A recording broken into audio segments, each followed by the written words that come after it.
तक हमने अनरैप कर लिया, इसको मिनिमाइज कर लेते हैं। अब पैंट्स को देख लेते हैं। पैंट्स के लिए मैं यूवी पे जाता हूँ, इसको तो सिलेंड्रिकल पे ही रखूँगा और इसको ऐसे क्लोज किया, राइट क्लिक किया, एक्सिस्टिंग मटेरियल और फॉर यूवीज। ठीक है, अच्छा इसको फिर आइसोलेट भी करना पड़ेगा। पहले तो देख लेते हैं हम कि एक सेकंड, इसको कंट्रोल 1 करते हैं। अब जैसे इसका वो नेविगेटर वो मैनिपुलेटर हाइड हो गया तो यहाँ पे क्लिक करेंगे और टी दबाएंगे तो फिर ये आ जाएगा। फिर दोबारा से आप ऐसे स्केल कर सकते हैं, ऐसे कि ये स्क्वायर हो गया। अच्छा अब इसको जाके देखते हैं कि भाई ये नहीं सही नहीं आ रहा, तो इसका भी वही सोल्यूशन है कि अगर ये सही ना आ रहा हो तो फिर आपको वही दो हिस्सों में करना पड़ेगा। लाइक फेसेस पे जाते हैं पहले और यहाँ आइसोलेट हुआ है, कंट्रोल 1 करते हैं और इसके आधे फेसेस सेलेक्ट कर लेते हैं, हाफ ऑफ द पॉलीगन्स। ठीक है, और ये बैक साइड वाले छोड़ देते हैं, कंट्रोल दबा के बैक साइड वाले छोड़ दिए। कैप्स लॉक सेलेक्ट हुआ हुआ तो उसको मैंने बंद कर दिया। सही है जी, और ये छोड़ दिया। ठीक है, अब ये फ्रंट के फेसेस सेलेक्ट हो गए। अब इसके ऊपर वही जेड एक्सेस है, यूवी मैपिंग में जाएंगे, प्लेनर मैपिंग में जेड एक्सेस लगाएंगे और इसको थोड़ा स्क्वायर शेप में ले आएंगे। ठीक है, अब इसी तरह से मुझे बैक साइड के फेसेस सेलेक्ट करने हैं। अब ये हो गया ये फ्रंट साइड। अब फ्रंट साइड हो गया, राइट क्लिक करके फेसेस में गए, फिर सेलेक्ट किया, फिर उसके बाद आपने इन्वर्स किया, फिर उसके बाद भी इसमें यूवी में जाके प्लेनर मैपिंग लगाई और इसके ऊपर भी चेक करा साइन है, दोबारा साइन करने की ज़रूरत नहीं है और इसको भी थोड़ा सा स्क्वायर शेप में ले आए। ठीक है, अब इन दोनों को ज़्यादा थोड़ा बैलेंस करना पड़ेगा। ये फ्रंट वाला है, ये आई गेस बैक वाला है। अब इसमें फ्रंट कौन सा बैक कौन सा, ये फ्रंट है। ठीक है, तो अभी मैंने बैक वाला सेलेक्ट किया तो मैं इसको उठा के यहाँ साइड पे कर लेता हूँ। तो इसको थोड़ा सा इसके हिसाब से सेट कर एडजस्ट कर लेते हैं। ठीक है, तकरीबन ऐसे। ओके, बल्कि थोड़ा छोटा हो गया, माजरत, थोड़ा सा स्केल कर। अब ठीक है, बराबर है, तकरीबन बराबर होना चाहिए इनको ना। तो अब यहाँ पे रख के इनको थोड़ा सा पहले स्केल डाउन कर लेते हैं। सेंटर से ही स्केल कर रहा हूँ, प्रोपोर्शनली यूनिफॉर्म स्केल कर रहा हूँ। स्केल करते वक्त ये ना करिएगा ध्यान से कि ये कर दिया आपने, फिर उसके बाद मॉडिफाई में गया, अनफोल्ड कर दिया। ठीक है भाई, ये भी हो गया।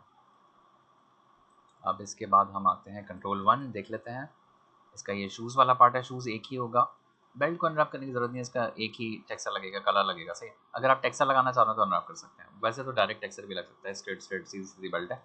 तो अब इसका मैं अनरैप कर लेता हूँ शूज़ का, तो इसको कंट्रोल 1 करता हूँ, इसके तमाम फेसेस सेलेक्ट कर लेता हूँ, बल्कि फेसेस सेलेक्ट करने की ज़रूरत नहीं, डायरेक्ट जाते हैं। जब आपने तमाम फेसेस सेलेक्ट करना हो तो फिर फेसेस सेलेक्ट करने की ज़रूरत नहीं, फिर आप डायरेक्ट जाते हैं।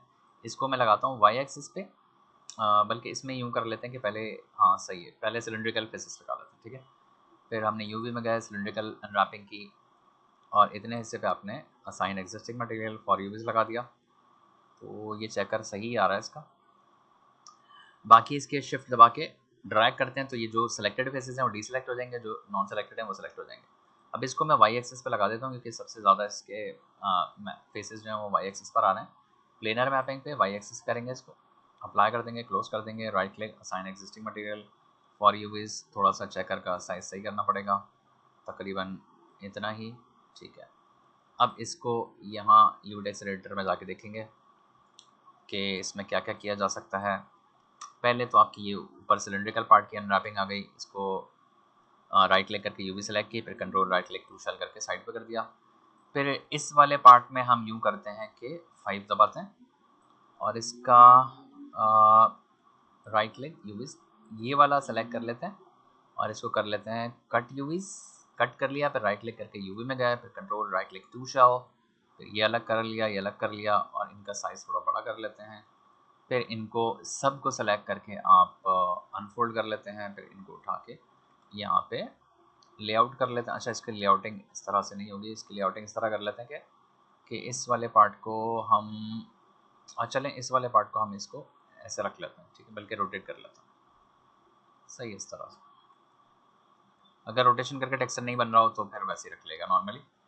सही है, फिर इसको उठा के हमने यहाँ पर रखा और स्केल डाउन करके यहाँ पर रख लिया। अच्छा, अभी भी कुछ गड़बड़ हो रही है तो इसको हम इस तरह स्केल कर लेते हैं, इन दोनों को यहाँ साइड पे स्केल कर लेते हैं, ऐसे 1 बाय 1 कर लेते हैं कि 1 बाय 1 करके इसको मैंने यहाँ रख लिया। ठीक है, फिर इसको मैंने ऐसे स्केल करके यहाँ पर रख लिया, इन दोनों के बराबर। अब इसको कहाँ रखो, इसको ऐसे रोटेट करके रख सकता हूँ। सही है, इस तरह करके। ठीक है, तो इस तरह करके भी अनरैपिंग की जा सकती है, कोई वो मतलब लेआउटिंग की जा सकती है, कोई इतना टेंशन वाली बात नहीं। सही। अच्छा जी, ये भी हो गया। 6 प्रेस करते हैं, अब कंट्रोल 1 करके आइसोलेशन हटाते हैं। अच्छा, ये वाला शूज़ डिलीट हो जाएगा फिर उसके बाद इस वाले की आपने मिरर लेनी है और कंट्रोल D -1, ठीक है, ये आ गया। अब हम देख सकते हैं कि इसका हेड का अनरैप रहता है और ये आर्म्स का। तो पहले हम हेड का कर लेते, अच्छा हेड तो ये वाला अनरैप नहीं होगा, सही। तो मैं यहाँ पे सेव कर लेता हूँ इस फाइल को